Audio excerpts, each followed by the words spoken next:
우리 7장에서 이제 아수르를 의지하려는 유다를 향하여 심판의 메시지가 이제 시작돼서 쭉 이제 10장까지가 나왔습니다.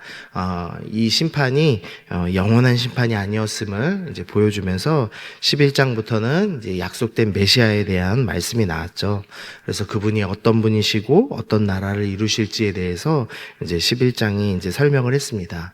그리고 이제 이 7장부터의 결론으로 오늘 12장 말씀이 나오면서 그 나라는 이제 메시아가 오시고 메시아가 이루실 그 나라가 어떤 나라인가, 그리고 그 나라를 경험하는 자들은 어떤 노래를 불러야 하는가에 대해서 이제 오늘 말씀이 설명을 하고 있습니다.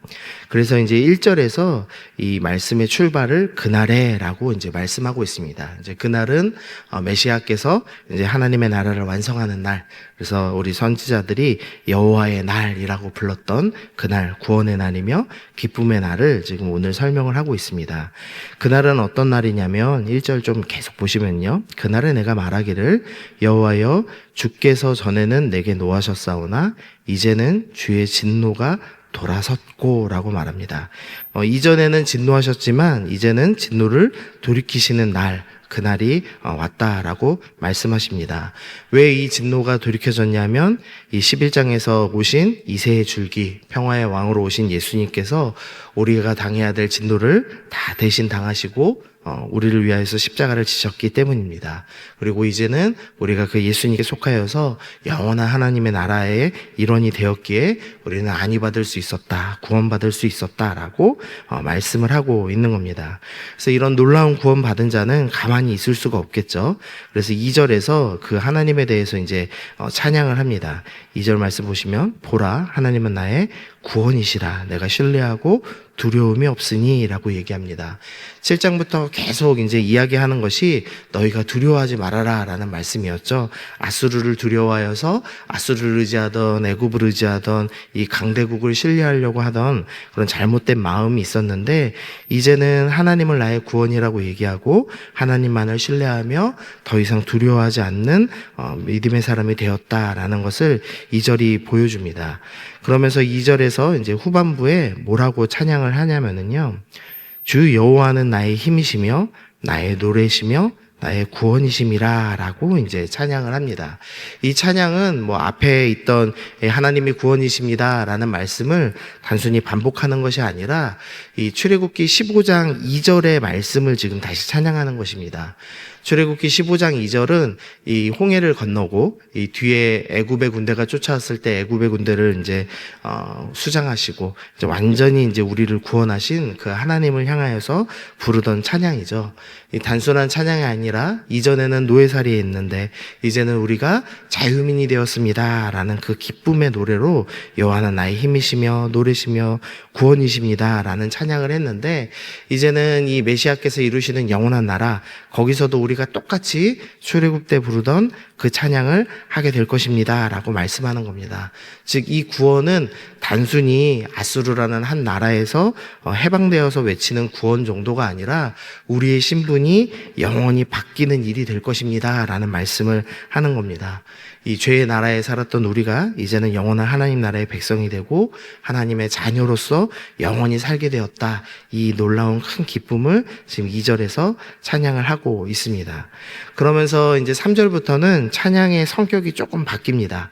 이제 1절과 2절에서는 주어가 전부 나였습니다. 그래서 1절에서는 나를 아니하시며 2절에서는 나의 구원이시니라 라고 이야기하는데, 3절부터는 주어가 바뀌어서 뭐라고 바뀌냐면 너희라고 바뀝니다. 그러니까 3절 보시면 그러므로 너희가 기쁨으로 라고 나오죠. 그러니까 이제는 나 혼자 찬양하는 것이 아니라 너희, 즉 공동체가 함께 찬양하는 것으로 바뀌고 있다라는 것을 지금 설명을 하는 것입니다. 그러니까 우리의 신앙은 개인적인 구원에서 멈추는 것이 아니라 반드시 우리 공동체로 향하여서 찬양의 성격이 바뀐다라고 지금 설명을 하는 겁니다. 그러면서 우리가 찬양해야 될 이유를 5절과 6절이 설명하는데요. 먼저 5절 말씀 보시면 여호와를 찬송할 것은 극히 아름다운 일을 하셨음이니 이는 온 땅에 알게 할지어다 라고 이야기합니다. 먼저 우리가 찬송해야 될 이유는 하나님께서 극히 아름다운 일을 행하셨기 때문입니다. 여기서 극히 아름다운 일은 당연히 우리를 구원하신 일이라고 지금 말씀하고 있는 것이죠. 하나님께서 우리를 구원하셨습니다. 그러므로 우리는 온 땅에 알도록 찬송하는 일을 해야 한다라고 이야기하고 있습니다. 이 찬송은 우리의 의무이기도 하고 동시에 나를 구원하심이 너무나 크고 감사하기 때문에 기쁨을 못 이겨서 나오는 탄성과 같은 것입니다. 그래서 하나님의 나에게 행하신 그 아름다운 일을 기억하며 이제 내가 찬송하고 내가 찬송할 뿐 아니라 우리가 함께 찬송해야 된다라고 말씀하고 있는 겁니다. 또 6절 말씀 보시면 이 시온 줍이나 소리 높여 부르짖으라 하면서 이 부르짖을 이유에 대해서 설명을 하는데요. 이스라엘의 거룩하신 이가 너희 중에서 크심이니라 라고 말씀합니다. 이스라엘의 거룩하신 이가 너희 중에 계심을 기억하며 지금 찬양하는 것입니다. 이미 이제 이사야서 말씀에서 임마누엘에 대한 말씀이 한번 나왔습니다. 하나님께서 우리와 함께 하신다라는 그 영원한 약속의 말씀이 이제는 이 그날에 여호와의 날에 완전히 이루어집니다. 그래서 이 하나님께서 영원히 우리와 함께 하시기 때문에 우리는 마땅히 찬양해야 된다라고 이야기를 합니다. 그러면 이제 어떻게 찬양해야 되는가? 이제 그 말씀이 이제 4절에서 나옵니다. 어떻게 찬양해야 되는가? 4가지로 이제 권면을 하고 있습니다. 그날에 너희가 또 말하기를 여호와께 감사하라 라고 합니다. 먼저는 우리가 어떻게 찬양해야 되는가? 감사해야 됩니다. 하나님께서 나에게 행하신 그 놀라운 일을 우리가 감사하고 구원의 은혜를 감사해야 됩니다. 두 번째로는 그의 이름을 부르라 라고 되어 있습니다. 이 부른다라는 의미도 이 찬양한다와 동일한 의미입니다. 우리가 하나님의 이름을 높이고 경배해야 됩니다. 세 번째로는 그의 행하심을 만국 중에 선포하라 라고 합니다. 이 성경에서는 절대 구원의 은혜를 너 혼자서 기뻐해라 이러고선 끝나지 않고 반드시 선포하라 라고 얘기합니다. 우리는 아직 믿지 않는 사람들을 향하여서 하나님의 그 구원의 크신 은혜를 선포하고 세상 속에 그 하나님의 사랑의 복음이 얼마나 크고 놀라운지 얼마나 아름다운지를 선포하는 역할을 감당해야 된다라고 말씀합니다. 구원받은 사람은 반드시 선포해야 합니다. 그리고 마지막 4번째로는 그의 이름이 높다하라 라고 되어 있습니다. 이 높다라는 말씀을 직역하면은요, 기억하게 하라 라는 의미입니다. 그러니까 단순히 찬양해라가 아니라 이 마음속에다가 하나님께서 나를 구원하신 그 은혜가 얼마나 큰지를 새겨넣고 마음속에 반복하여서 그 구원의 은혜가 얼마나 감사한지를 새겨넣으면 그것이 마음속에 가득 넘쳐서 터져 나오는 것 같은 그런 이제 찬양을 너희가 해라라고 말씀을 하고 있는 것입니다. 그러니까 지금 하나님께서 우리를 구원하셨고 이 구원을 우리 공동체가 함께 노래하고 높이고 선포하고 찬양해라라는 이제 이 말씀을 이제 하고 있는 것이죠. 근데 이 모든 말씀을 지금 한 그림으로 이제 설명하는 것이 3절입니다. 이제 오늘의 핵심 말씀이 3절인데요. 이 3절 말씀 보시면 그러므로 너희가 기쁨으로 구원의 우물들에서 물을 기르리로다 라고 말씀합니다. 우물은 어떤 곳이냐면 이 갈증을 채우는 곳입니다. 그러니까 우리의 개인의 이 갈증을 채우는 곳입니다. 그러나 동시에 공동체가 함께 그 물을 나누는 장소이죠.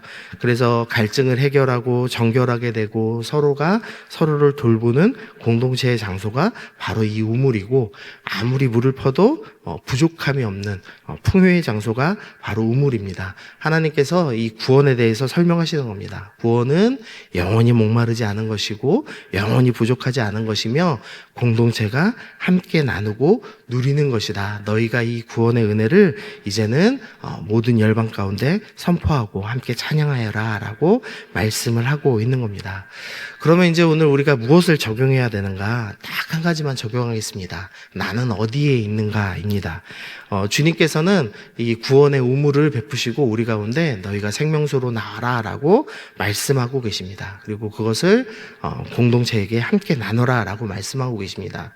그런데 우리가 이 구원의 우물을 향하여 나오기보다는 우리가 여전히 두려움에 빠져서 세상 염려에 머물고 있을 때가 참 많습니다. 그래서 염려의 우물 가운데 앉아 있으면서 심지어 그 염려의 우물을 나누는 사람도 있습니다.